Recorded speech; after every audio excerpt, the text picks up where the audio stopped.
Hello everyone. Class twelfth chemistry के batch में आप सभी का स्वागत है। क्लास ट्वेल्थ केमिस्ट्री में हम आप लोगों को एक नया चैप्टर इलेक्ट्रोकेमिस्ट्री विद्युत रसायन के बारे में बता रहे हैं। हमने इलेक्ट्रोकेमिस्ट्री चैप्टर में आपको कई सारे पॉइंट्स बता दिए, जिसमें लास्ट वीडियो में हम आपको इलेक्ट्रोड पोटेंशियल के बारे में कुछ कॉन्सेप्ट दिए। हमने बताया कि जो एक इलेक्ट्रोड है वह या तो इलेक्ट्रॉन रिमूव करता है, निकालता है, या तो इलेक्ट्रॉन गेन करता है, मतलब जोड़ता है। तो रिमूव करने और गेन करने की जो उसकी क्षमता कैपेसिटी होती है उसे हम लोग इलेक्ट्रोड पोटेंशियल कहते हैं। आज का जो हमारा टॉपिक है वह है गैल्वेनिक सेल।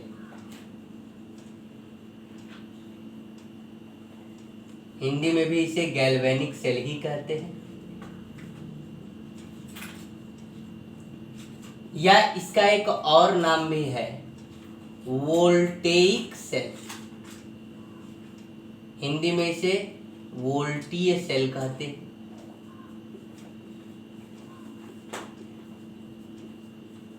बात समझ में आ रही है? यानी कि आज का जो हमारा टॉपिक है वो गैल्वेनिक सेल या वोल्टेइक सेल यानी कि वोल्टीय सेल से जुड़ा हुआ है। अब सबसे पहले जान लीजिए कि जो भी बोर्ड परीक्षा है आपकी, चाहे वो सीबीएसई हो चाहे वो यूपी बोर्ड हो, उसमें इस हेडिंग से क्वेश्चन ऐसा आता है कि गैल्वेनिक सेल क्या है, सचित्र संरचना सहित वर्णन कीजिए। What is galvanic cell, given its sketch diagram. बात समझ में आ रही? यानी कि गैल्वेनिक सेल क्या है, इसके बारे में, इसकी संरचना के बारे में, स्ट्रक्चर्स के बारे में, डायग्राम के बारे में, रिएक्शन के बारे में आपसे पेपर में लगातार पूछा जाता है। और यह सेल 3 या 4 नंबर के क्वेश्चन में यह सेल यानी कि यह टॉपिक पेपर में आता है, यूपी में भी आता है और सीबीएसई में भी आता है। और इस चैप्टर से सबसे इम्पॉर्टेंट थ्योरेटिकल क्वेश्चन यही है, what is galvanic cell, given brief sketch about it. Galvanic cell क्या है, इसकी संक्षिप्त व्याख्या करिए। यह प्रश्न आपके परीक्षा में आता है और इसमें पूरा उतना आंसर लिखना है जितना हम आपको आज के वीडियो में बताएंगे। बात क्लियर है? तो सबसे पहले शुरुआत करते हैं गैल्वेनिक सेल के बारे में। तो हमने शुरुआत में ही बताया था कि जो चैप्टर है वो विद्युत रसायन इलेक्ट्रोकेमिस्ट्री है, और इलेक्ट्रोकेमिस्ट्री में इलेक्ट्रिकल को केमिकल में और केमिकल को इलेक्ट्रिकल एनर्जी में बदलते हैं। विद्युत को रासायनिक या रासायनिक को विद्युत ऊर्जा में बदला जाता है, और बदलने के लिए हमें सेल चाहिए, बिना सेल की मदद से नहीं बदलते। तो हमने आपको बताया था कि एक सेल होता है इलेक्ट्रोकेमिकल सेल, जो विद्युत को रासायनिक यानी कि इलेक्ट्रिसिटी को केमिकल एनर्जी में कन्वर्ट करता है। और एक सेल होता है गैल्वेनिक सेल। गैल्वेनिक सेल क्या करता है, सबसे इंपॉर्टेंट काम, यह रासायनिक ऊर्जा यानी कि केमिकल एनर्जी को इलेक्ट्रिकल एनर्जी में तब्दील करता है, रासायनिक ऊर्जा को विद्युत ऊर्जा में बदलता है। तो सबसे पहले आप परिभाषा लिखेंगे कि वह सेल जो रासायनिक ऊर्जा को विद्युत ऊर्जा में बदलने का काम करता है उसे गैल्वेनिक सेल कहते हैं। The cell which change chemical energy into electrical energy, that is known as galvanic cell. अब जब आप गैल्वेनिक सेल की परिभाषा जानेंगे तो इसके बारे में हम बता दें कि 1796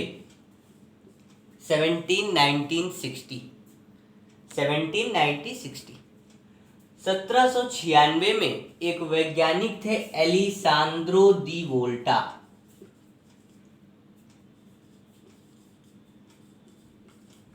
एलिसांद्रो दी वोल्टा, हिंदी में भी और इंग्लिश में भी। उन्होंने इस सेल की खोज की थी, डिस्कवरी की थी। और जब उन्होंने इस सेल की खोज की, डिस्कवरी की, तो उन्हीं के सम्मान में इस सेल का नाम वोल्टेइक सेल या वोल्टीय सेल रख दिया गया। बात क्लियर है? यानी कि गैल्वेनिक सेल क्या है, जो केमिकल को इलेक्ट्रिकल एनर्जी में बदले, और 1796 में एलिसांद्रो दी वोल्टा नामक वैज्ञानिक ने इस सेल की विशेष खोज की थी। इस कारण इसे वोल्टीय सेल के नाम से भी जाना जाता है। बात क्लियर? तो गैल्वेनिक सेल का हमने एक डिफिनेशन पढ़ लिया, उसका कैसे डिस्कवरी हुई इसके बारे में जान लिया। अब मेन बात करें तो यह जो गैल्वेनिक सेल है, गैल्वेनिक सेल एक सिद्धांत पे काम करती है और उस सिद्धांत का नाम है रेडॉक्स रिएक्शन। इंग्लिश में भी रेडॉक्स रिएक्शन, हिंदी में रेडॉक्स अवक्रिया और शुद्ध हिंदी में अपोपचय अवक्रिया। पिछले साल 11th में आपके कोर्स में था। तो गैल्वेनिक सेल हमेशा एक अवक्रिया पर निर्भर रहती है। उस अवक्रिया का नाम है रेडॉक्स अवक्रिया। अगर रेडॉक्स अवक्रिया नहीं होगी तो आपका यह गैल्वेनिक सेल कार्य नहीं करेगा। तो हमने बताया कि जो गैल्वेनिक सेल है, गैल्वेनिक सेल का जो मेन सिद्धांत है वह है रेडॉक्स अवक्रिया, अपोपचय अवक्रिया। रेडॉक्स अवक्रिया, रेडॉक्स रिएक्शन पर ही आपका गैल्वेनिक सेल बेस्ड होता है, आधारित होता है। तो रेडॉक्स रिएक्शंस के बारे में आपको समझ में आता होगा। अगर आप नहीं जानते हैं तो अभी से जान लीजिए कि रेडॉक्स रिएक्शन, रेडॉक्स अवक्रिया वह अवक्रिया है जिसमें ऑक्सीकरण भी होता है और अपचयन भी होता है। इंग्लिश में ऑक्सीडेशन भी होता है और रिडक्शन भी होता है। यदि कोई ऐसी अवक्रिया है जिसमें ऑक्सीकरण और अपचयन का कार्य दोनों ही एक साथ किया जाता है तो ऐसी अवक्रिया को रेडॉक्स अवक्रिया कहते हैं। बात समझ में आ गई? The reaction in which oxidation and reduction process based takes place simultaneously, that reaction is known as redox reaction। वह अवक्रिया जिसमें ऑक्सीडेशन और अपचयन दोनों ही एक साथ हों। अब ऑक्सीडेशन में क्या होता है, अगर कहीं से इलेक्ट्रॉन निकल रहा है, इलेक्ट्रॉन कहीं पे से रिलीज हो रहा है तो उसे ऑक्सीडेशन कहते हैं। और कहीं पर इलेक्ट्रॉन ऐड हो रहा है, जुड़ रहा है, तो उसे अपचयन कहते हैं 12th की भाषा में। और नहीं तो क्लास 9, 10th में या 11th में आपने पढ़ा होगा, ऑक्सीजन जुड़ रहा है, हाइड्रोजन निकल रहा है तो ऑक्सीडेशन होता है, ऑक्सीकरण होता है। हाइड्रोजन निकल रहा है और ऑक्सीजन जुड़ रहा है, यानी कि ऑक्सीजन और हाइड्रोजन पर बेस्ड पढ़ा था। लेकिन अब वो ऑक्सीजन और हाइड्रोजन वाली बात नहीं है। रेडॉक्स का मतलब है इलेक्ट्रॉन का जुड़ना या इलेक्ट्रॉन का निकलना। अगर कहीं से इलेक्ट्रॉन निकल रहा है वह ऑक्सीडेशन है, और कहीं पर इलेक्ट्रॉन जुड़ रहा है वह रिडक्शन है, अपचयन है। यानी कि इलेक्ट्रॉन रिलीज हो रहा है, ऑक्सीडेशन होगा, इलेक्ट्रॉन आपका ऐड हो रहा है तो रिडक्शन। बात समझ में आ गई? तो फिर से अभी देखिए, अभी हमने शुरुआत की है गैल्वेनिक सेल की। हमने सबसे पहले बताया गैल्वेनिक सेल वह सेल जो केमिकल एनर्जी को इलेक्ट्रिकल एनर्जी में बदले, रासायनिक ऊर्जा को विद्युत ऊर्जा में बदले।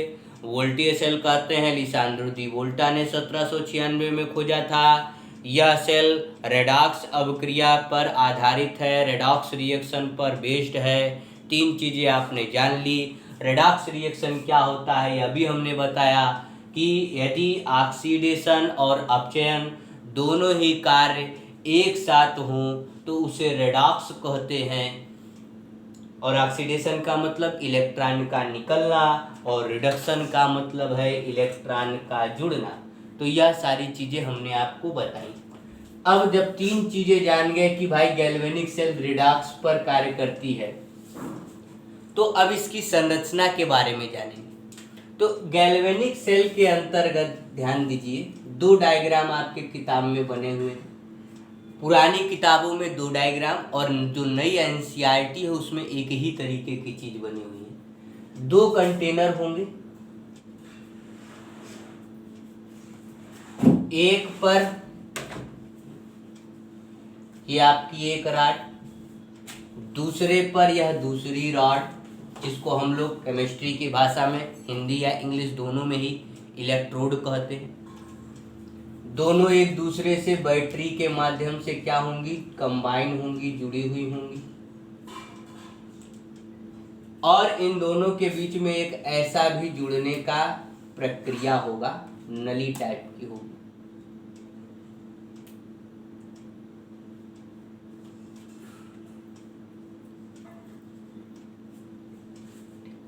गैल्वेनिक सेल की संरचना कुछ इसी प्रकार की होती है। ऐसी संरचना आप पढ़ चुके हो, ठीक, 10th में भी है, लेकिन ये इसमें एक ये नया चीज आया। गैल्वेनिक सेल में भी एक धनात्मक छड़ होती है, पॉजिटिव रॉड होती है, जिसे कैथोड कहते हैं। एक निगेटिव रॉड होती है, जिसे एनोड कहते हैं। एक में इलेक्ट्रॉन आता है, एक से इलेक्ट्रॉन जाता है। बीच वाला जो पार्ट होता है, इसे हम लोग इंग्लिश में साल्ट ब्रिज और हिंदी में लवण सेतु कहते हैं। ये अभी अलग चीज है, ये क्या है ये अभी हम आपको बताएंगे, लेकिन अब ध्यान से समझिए। गैल्वेनिक सेल की संरचना अगर आपसे कोई पूछे तो सबसे पहले तो गैल्वेनिक सेल की डिफिनेशन बता दिए। गैल्वेनिक सेल भैया ये है, खोजने वाले साइंटिस्ट एलिसांद्रो दी वोल्टा 1796 में खोजे।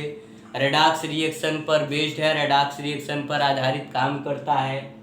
फिर इसके बाद आप अपने कॉपी में या आंसर शीट में लिखेंगे कि गैल्वेनिक सेल के अंतर्गत, पहले हिंदी में समझ लीजिए, गैल्वेनिक सेल के अंतर्गत दो छड़ होते हैं। एक छड़ को कैथोड कहते हैं, एक छड़ को एनोड कहते हैं। एक छड़ में ऑक्सीकरण होता है, एक छड़ में अपचयन होता है। इंग्लिश में, in the galvanic cell 2 electrodes are present. One electrode is known as cathode and other electrode is known as anode, and the oxidation takes place on that electrode is known as oxidation electrode, and reduction takes place at that point, that is known as reduction electrode. तो यह इतना आप बताएंगे कि भैया galvanic cell में एक rod है जिसे कैथोड कहेंगे, जिस पर ऑक्सीकरण होगा, जिस पर ऑक्सीकरण होगा उसे ऑक्सीकरण इलेक्ट्रोड के नाम से जाना जाएगा। जिस पर अपचयन होगा उसे अपचयन इलेक्ट्रोड के नाम से जाना जाएगा। और इन दोनों को इलेक्ट्रोड को जोड़ने के लिए एक ब्रिज होगा, उसे लवण सेतु साल्ट ब्रिज के नाम से जाना जाएगा। तो इतनी चीज आप बताएंगे। अब जैसे हम एक एग्जांपल, एक गैल्वेनिक सेल ले लेते हैं। एक जिंक की रॉड है और यह आपके जिंक सल्फेट के विलयन में उपस्थित है, ठीक। फिर एक कॉपर की रॉड है और यह आपके कॉपर सल्फेट के विलयन में मान लीजिए उपस्थित है। ये एग्जांपल के थ्रू हम समझा रहे हैं। जिंक की रॉड है, जिंक सल्फेट में उपस्थित है। कॉपर की रॉड है, कॉपर सल्फेट पे उपस्थित। अब जब यहाँ पर जिंक जो होगा वो यहाँ से अपना 2 इलेक्ट्रॉन निकाल देगा। जिंक से -2 इलेक्ट्रॉन गया, तो भाई जिंक से 2 गया तो जिंक के ऊपर 2 प्लस आ गया।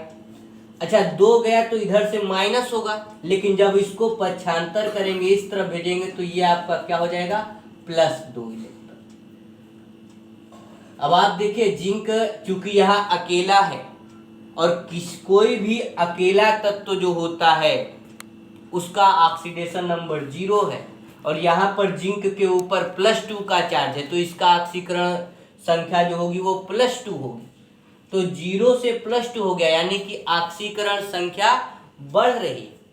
यानी कि यहाँ पर क्या हो रहा है, ऑक्सीकरण हो रहा है। क्लास 11th में आप पढ़े कि जिसकी ऑक्सीकरण संख्या बढ़ती है उसका ऑक्सीकरण होता है, जिसकी ऑक्सीकरण संख्या घटती है उसका अपचयन होता है। इंग्लिश में समझिए, जिसका ऑक्सीडेशन नंबर इंक्रीज करेगा वहां ऑक्सीडेशन होगा, जिसका ऑक्सीडेशन नंबर डिक्रीज करेगा वहां अपचयन होगा, रिडक्शन होगा। यहाँ पर क्या होता है, ध्यान दीजिए, Cu2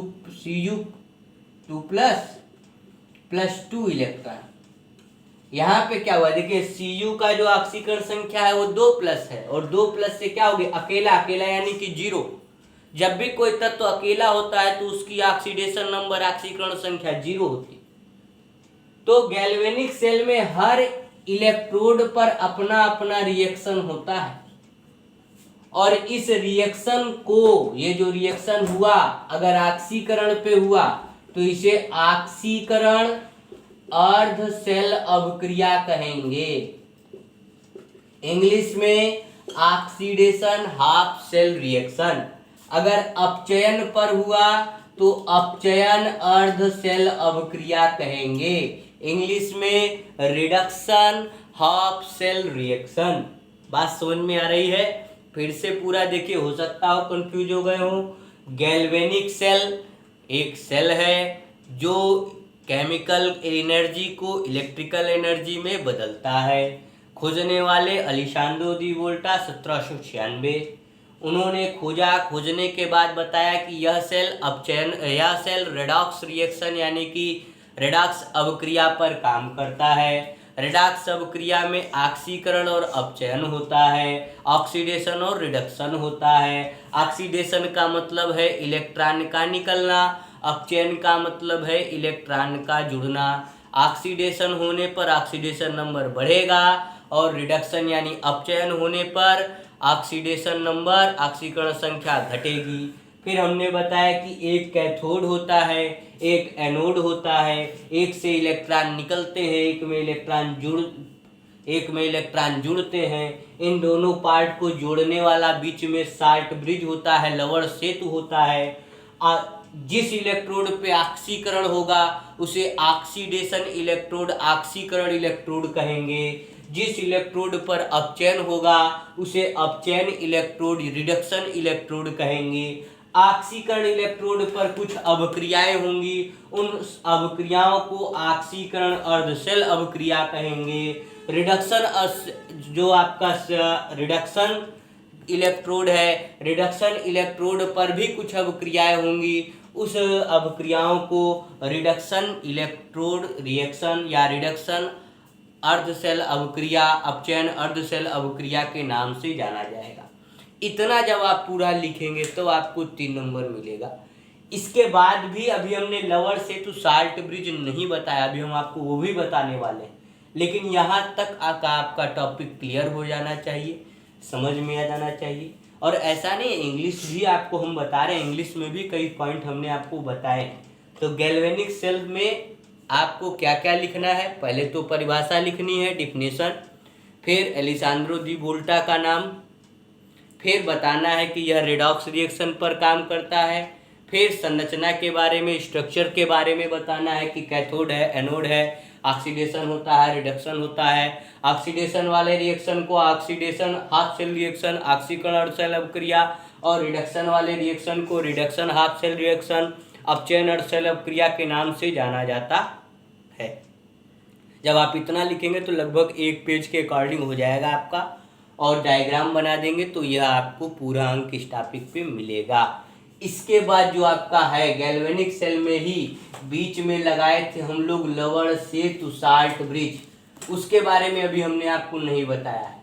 तो परीक्षा में पेपर में आता है लवण सेतु, इंग्लिश में भी आता है साल्ट ब्रिज किसे कहते हैं, लवण सेतु क्या है इसके बारे में बताइए।